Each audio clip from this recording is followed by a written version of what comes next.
어제 필리버스터를 시작하면서 저희 당의 곽규택 의원님이 우원식 의장님을 향해서 또 그 전에 나경원 의원이 필리버스터를 할 때 이 의회 단상에 마이크가 꺼지는 일이 생깁니다.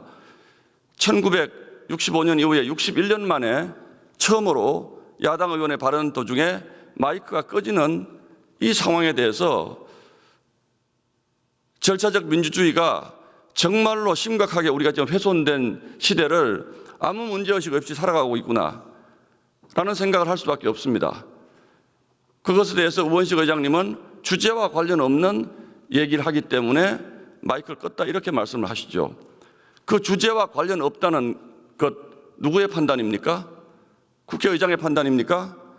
이 국회는 300명의 국회의원들이 다 같이 자기의 주관을 가지고 이야기를 하는 본인을 뽑아준 유권자를 대신해서 이야기하는 공간입니다. 그런데 우원식 의장님 며칠 전에 12월 3일 날 국회 담장 넘은 사진, 근사한 사진 좋습니다. 본인이 민주주의를 지키셨다는 자부심 인정합니다. 존중합니다. 그러나 적어도 대한민국 국회의장이시라면 그 담장 넘는 사진이 10번이 있더라도 그저께 야당 의원의 마이크를 끈 그 포크 하나로 우원식 국회의장님은 대한민국 헌정사의 최악의 국회의장으로 남게 될 것이라고 저는 생각을 합니다. 오늘 아마 이 자리에 계셨으면 또 제 얘기에 대해서 신동우 의원님, 국회는 인신공격하는 자리가 아닙니다. 이렇게 말씀을 하셨을 것 같아요. 그러나 이게 인신공격은 아니죠. 여기는 대한민국의 민주주의를 지키기 위한 최전선에 있는 곳입니다. 그런 곳에서 그런 일이 벌어졌습니다. 그리고 어제 곽규택 의원께서 이곳이 바로 61년 만에 야당 의원의 발언에 마이크를 끈 곳이다. 이런 피켓을 걸고 연설을 시작했습니다. 대한민국 헌정사에 남을 일이자 또 교과서에도 실릴 만한 일 아닙니까? 국회의장님은 그래서 당적을 이탈합니다. 국회의장님은 민주당 소속이 아닙니다. 이 국회의 진행을 원만하게 하셔야 될 의무를 가지고 계신 분입니다. 그런 분이 사사건건이 의사진행을 방해하고 민주당 편을 든다면 이 국회가 어찌 대한민국 국회라고 할 수 있겠습니까? 오늘 12시부터 11시까지 필리버스터를 진행하신 저희 당의 송석준 의원님이 제가 아까 뒤에 있는데 이런 얘기를 하시더라고요. 법사위에서 너무 발언 정지를 많이 당해서 오늘 너무 자유롭고 좋습니다. 법사위에서 발언 정지를 너무 많이 당해서 오늘 여기서 한 좀 풀어야 되겠습니다. 원래 4시간 하기로 하셨거든요. 10시간 하고 내려갔습니다. 저 역시 그렇습니다. 바로 그저께 이 법을 통과시키던 날에도 저는 발언권을 정지당하는 일을 겪었습니다. 자, 그래서 저도 한이 있습니다. 대한민국 국회 제가 소속된 상임위에서 허구한 날 본인의 마음에 들지 않으면 발언권 정지시키고 나가라 그러고 경위 부르겠다 그러고 이런 국회를 대한민국이 지금 만들어 나가고 있는 것입니다. 그래서 제가 조금 전에 우리 존경하는 박지혜 의원님 제발 이 필리버스터를 멈춰주세요. 공감합니다. 그러나 지금 대한민국이 정상적으로 대한민국 국회가 운영된다면 이런 필리버스터는 있을 일이 없다라고 생각을 합니다. 다른 상임위는 저는 잘 모르겠습니다. 그러나 적어도 법사위에서 법이 통과되는 과정을 지켜보시면 필리버스터 하지 말아라는 얘기 못 하실 거라고 저는 생각을 합니다. 다들 잘 아시잖아요. 본인들이 필요한 영웅담만 늘어놓기 때문에 우리가 본인들이 잘한 화면만 찍어서 영상을 올리기 때문에 어떻게 생각하실지 모르지만 그러나 적어도 상식적으로 운영되는 국회는 아니다. 지금 똑같은 현상들이 반복됩니다.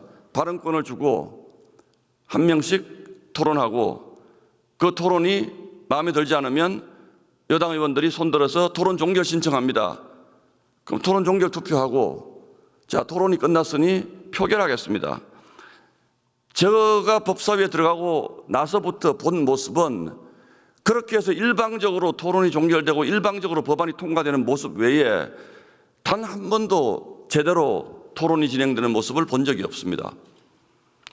잘 아시는 것처럼 법사위에는 두 개의 소위가 있죠.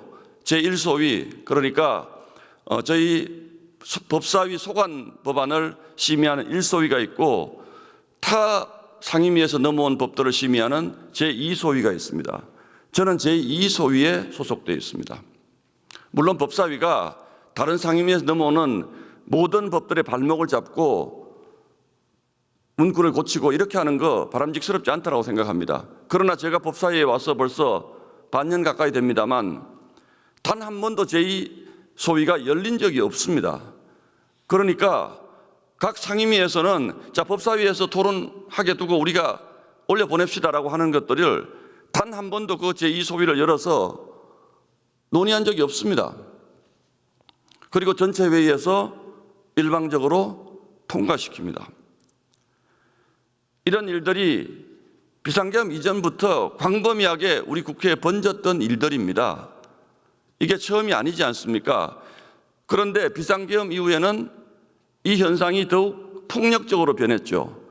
그전에는 그저 목소리만 높이는 상황이었다면 비상계엄이 일어나고 난 다음에는 당신들은 내란 정당이기 때문에 우리는 당신들과 토론할 필요가 없어.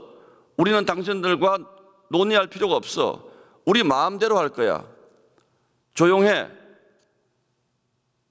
나가.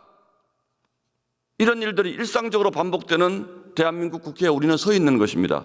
이렇게 국회 법안이 이런 방식으로 통과가 되는데 민생 법안을 처리하기 위해서 제발 필리버스터 멈춰주세요. 저는 대한민국 국회가 민생을 가장 무시하고 있다고 생각합니다. 이 필리버스터가 무시하는 것이 아니고 대한민국 국회가 민생을 가장 무시합니다. 자, 필리버스터에 대해서 또 한 말씀만 드리겠습니다. 그래서 이런 다수당의 폭정을 막기 위해서 만들어진 제도가 바로 이 필리버스터입니다. 다들 잘 아시겠지만 소위 동물국회라고 불리던 시절이 있었습니다. 동물국회, 그러니까 몸으로 본인들이 원하지 않는 법이 올라오거나 토론되거나 통과될 때 몸으로 막아서는 이 동물국회가 우리 국민들의 질타를 얼마나 받았습니까? 그 동물국회를 막기 위해서 국회 선진화법이 만들어지고 지금은 몸으로 싸울 일은 없어졌습니다. 며칠 전 재판도 있었습니다만 이제는 그 정도로 몸으로 부딪히는 일은 없습니다. 참으로 다행한 일이라고 생각합니다.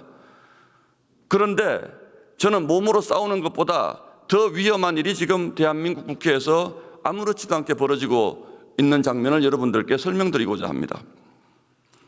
야당이 몸으로 못 막으니까 힘으로 밀어붙이는, 숫자로 밀어붙이는 이런 현상이 생깁니다. 숫자로 밀어붙이면 안 되냐고요? 국회가 숫자 많으면 장땡 아닙니까? 숫자로 밀어붙이면 왜 안 되는지 제가 지금부터 하나하나 말씀을 드리겠습니다. 이 숫자로 밀어붙여도 된다라는 이 생각이 대한민국 국회를 망가뜨리고 대한민국의 민주주의를 무너뜨리고 우리가 어렵게 이뤄온 대한민국의 성장을 발목을 붙잡을 것이 분명하기 때문에 저는 지금 대한민국의 민주주의가 무너질지도 모르는 이 위험한 순간 앞에 정말 절박감을 가지고 있습니다.